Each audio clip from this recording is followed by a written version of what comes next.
Meanwhile, the city is moving towards a plan to add sewer infrastructure to a large subdivision off of West Arthur Street. City Council agreed to add more money to next year's draft budget to explore a 3-kilometer extension of the sewer line from Parkdale to a subdivision near Maple Ward Road. Corey Nordstrom has more. The city of Thunder Bay could spend up to $400,000 for studies to expand its sewer infrastructure west of the Parkdale subdivision. Council voted Monday to include an additional $180,000 in next year's draft budget for a secondary study on the project. The conclusion of the study wouldn't say when this should occur as much as if it's going to, here's how it should occur.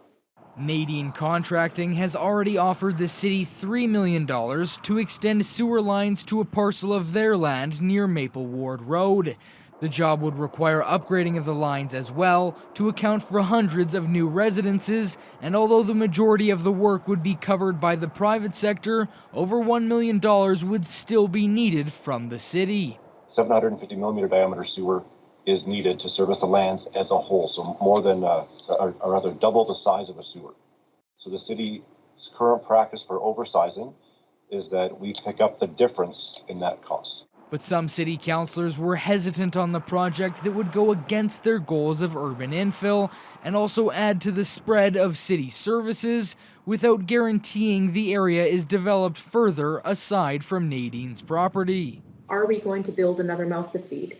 What I'm not interested in is a plan that comes back and says we have $1 million road with $200,000 of tax assessment, because that is what we've done before, and in my opinion, that is not the future I see for Thunder Bay. Is there a danger that, the properties on the far distance get developed first, nothing in the middle, and it becomes really a drain on public coffers?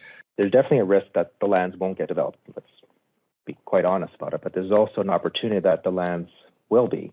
The secondary plan would take about a year to complete, though the funds for the plan will still need to be solidified during the budget process in January and February. Houses aren't going up next year. They're not going up the year after.